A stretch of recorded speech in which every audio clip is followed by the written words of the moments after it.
আজকেও বাংলাদেশের মধ্যে ভয়াবহ ষড়যন্ত্র এবং চক্রান্ত হচ্ছে, আন্তর্জাতিক চক্রান্ত এবং ষড়যন্ত্র হচ্ছে আমার এবং পতিত স্বৈরাচার এখনো ইন্ডিয়ায় বসে, এই দেশে বসে চক্রান্ত এবং ষড়যন্ত্র করে যাচ্ছে। আমি আমার জীবনের কোনোদিনই কল্পনা করি নাই সতীবিহীনের মাঠে কোনোদিন বক্তব্য দিতে পারবো, কোনোদিন কল্পনা করি নাই আবার এই আলোর মুখ দেখতে পারবো, গোপালপুর, ভরপুর এবং টাঙ্গাইল এবং সারা বাংলাদেশের মানুষের সামনে দাঁড়িয়ে আবার কথা বলতে পারবো, এই কথা কোনোদিন কল্পনা করি নাই। প্রিয় বন্ধুরা আমার, প্রতিদিন মৃত্যুর কথা চিন্তা করেছি। আমার পাশের থেকে নিজামী সাহেবকে নিয়ে গিয়ে ফাঁসি দেওয়া হয়েছে, মোজাহিদ সাহেবকে নিয়ে যে ফাঁসি দেওয়া হয়েছে, আমার পাশের থেকে দেলোয়ার হোসেন সাইদি সাহেবকে চিকিৎসার নামে হত্যা করা হয়েছে, আরো কত মানুষকে যে ফাঁসি দেওয়া হয়েছে আমরা সেটা জানি না, আপনারাও জানেন না, আমি জানি। আমার যে কি মনের মধ্যে কি অবস্থা সৃষ্টি হয়েছে সেটা আপনারা বুঝতে পারবেন না, আমি বুঝতে পারি। আপনারা যদি কোনো ঘরে আবদ্ধ থাকেন, আপনার মাথায় যদি মৃত্যুদণ্ড থাকে, আপনার পাশ থেকে যদি কাউকে নিয়ে যায় রাতে ফাঁসি দেওয়ার জন্য, তখন আপনার কিভাবে অনুভব করবেন এটা আপনারা উপলব্ধি করেন। প্রিয় বন্ধুরা আমার, কাজে আমি কোনোদিন মনে করি নাই যে এইখানে আবার আপনাদের মাঝে আসতে পারবো। আসতে পারেছি কেন? একমাত্র পরম করুণাময় আল্লাহ তাআলা রহমতের উপরে আসতে পেরেছি। কেন? আপনারা এই গোপালপুর ভরপুরের মানুষ, গোপালপুর ভরপুরের মা এবং বোনেরা রাতে তাহাজ্জুদের নামাজ পড়ে আমার জন্য কান্না করেছেন। অনেক মা রোজা রেখেছেন, অনেক বৃদ্ধ রোজা রেখেছেন, অনেক বৃদ্ধ রাত্রে হাউমা পাউল করে কেঁদেছেন। আপনাদের কথা ওই আকাশের পরম করুণাময় আল্লাহ তাআলা শুনেছেন, তার কারণে আপনাদের এই আবেদনের কারণে পরম করুণাময় আল্লাহ তাআলা আমাকে মুক্ত করেছেন। আমি প্রথমেই পরম করুণাময় আল্লাহ তাআলার কাছে কৃতজ্ঞতা প্রকাশ করি, আল্লাহ তাআলার কাছে বারবার হাজারবার কৃতজ্ঞতা প্রকাশ করি। আপনাদেরকে অভিনন্দন জানাই। আপনারা আমার হয়ে, অনেকের সাথে আমার পরিচয় নাই, অনেকের সাথে দেখা হয় নাই, কিন্তু আমার জন্য রাত্রে কান্না করেছেন, আমার জন্য মাহবুবরা কান্না করেছেন। তাদেরকেও আমি আমার ব্যক্তিগত পক্ষ থেকে, আমি আমার পরিবারের পক্ষ থেকে আন্তরিকভাবে অভিনন্দন জানাই এবং কৃতজ্ঞতা প্রকাশ করি।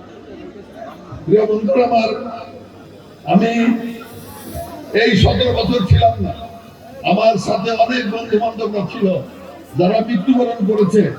আমাদের খন্দকার আব্দুল মান্নান সাহেব এবং আমাদের আশরাফুল হক সুভা আমি থাকা অবস্থায় মৃত্যুবরণ করেছে, তাদের নিজেই আত্মার মাগফিরাত কামনা করি।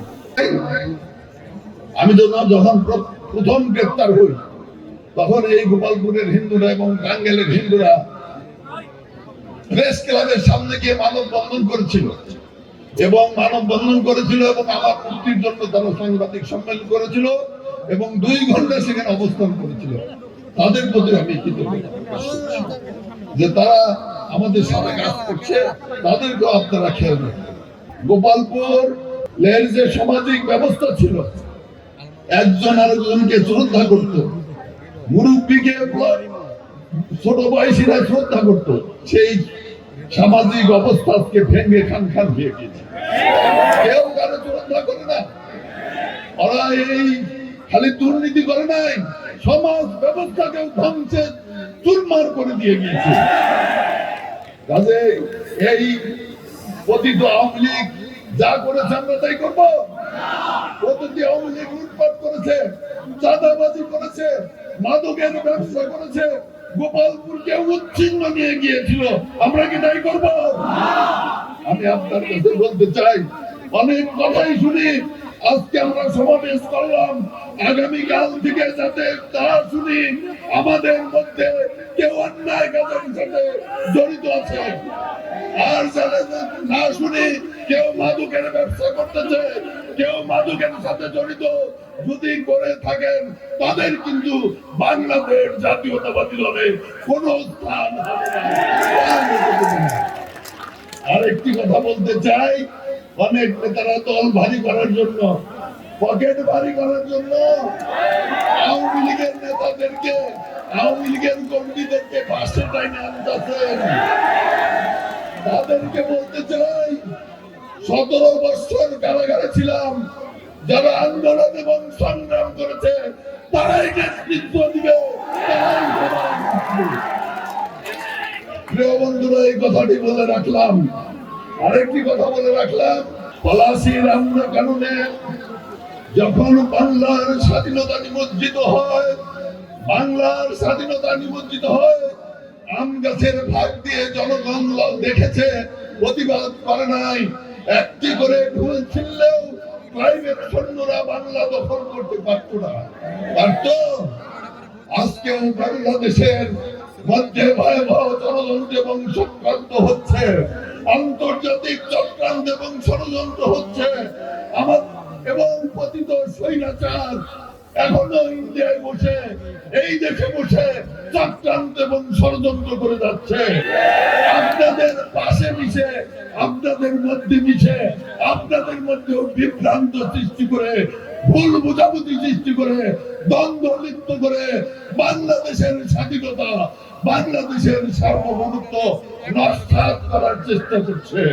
কাজেই সকলকে আবেদন জানাবো, আসুন আমাদের মধ্যে যদি কোনো ভুল বোঝাবুঝি থাকে, সমস্ত ভুল বোঝাবুঝি ভুলে গিয়ে আমরা যারা জিয়ার সৈনিক, এক হয়ে আমরা দেশকে ঐক্যবদ্ধ রাখতে পারি, এক হয়ে এই টাঙ্গাইল ঐক্যবদ্ধ রাখতে পারি।